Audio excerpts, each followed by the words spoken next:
Revenge. I just want to get revenge on those mother.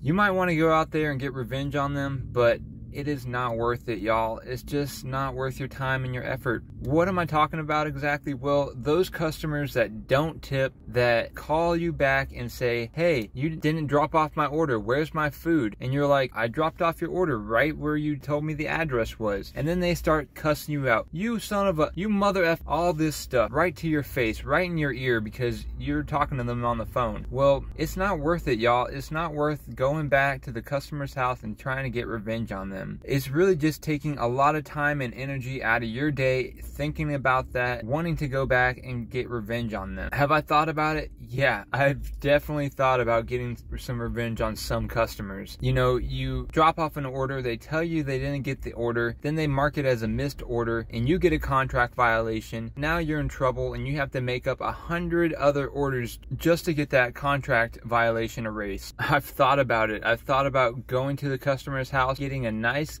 can of tuna, smearing it in the door cracks so they'll never know who it was or what happened, and then in the morning they just get this smelly, nasty tuna smell with a bunch of critters coming around their house. Well, I've definitely thought about it. I'm not gonna do that because what is the point? It's just going to take time and energy out of my day when I could be out there getting more orders or making more money. Just because they screwed you over doesn't mean you have to screw them over. Another thing that might happen to you is you're getting pissed off throughout the day because this and that is happening, and now you get a customer that's really needy and they're asking you all kinds of stuff. Hey, can you do this? Can you do that? I need you to be on time. I need you to check all the sauces in the bag. I need you to check the food to make sure it's right. Well, these people are super annoying. I know they are the worst type of customers and you don't want to deal with them. So you might be tempted to go out there, once you get to the drop-off area, just chunk that food right at their doorstep, or put that order at the end of the sidewalk so they have to walk all the way to the end of the sidewalk to get the order.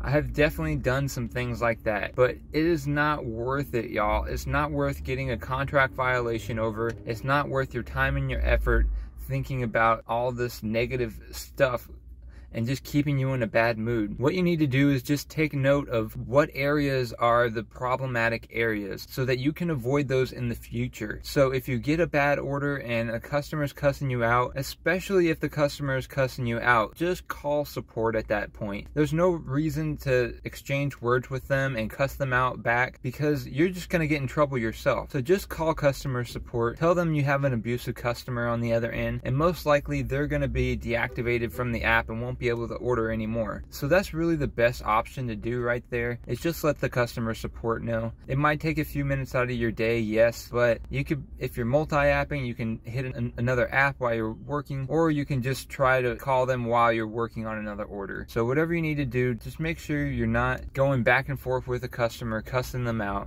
because it's just not pleasant and it's just gonna put a damper on your day. Revenge is just one of those things that everybody wants to do. It's human nature to try to get back at your enemies, but if you would take advice from Socrates and Plato, it's really best just to try to convert your enemies into your friends, even though that might not be possible, but just try to avoid them at all costs. Just don't go back to those areas that you know are going to be problematic.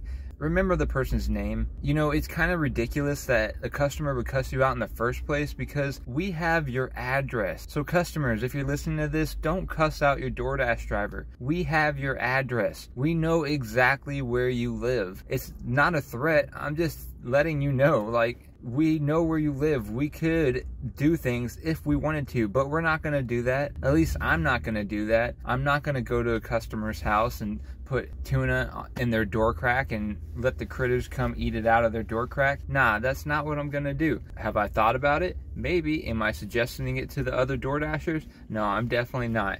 Don't do that, DoorDashers. It's not worth it. But guys, just keep in mind, just stay positive out there. Revenge is definitely something that pops up while you're working, and you just don't want to fall victim to that. So thank y'all so much for watching. Please like and subscribe, and I hope you have a wonderful day and a wonderful night. Keep working hard, keep hustling, do everything you got to do to make that money, because it's gonna come back to you in the long run. Make sure that you're investing it. Make sure that you're putting that money aside for yourself.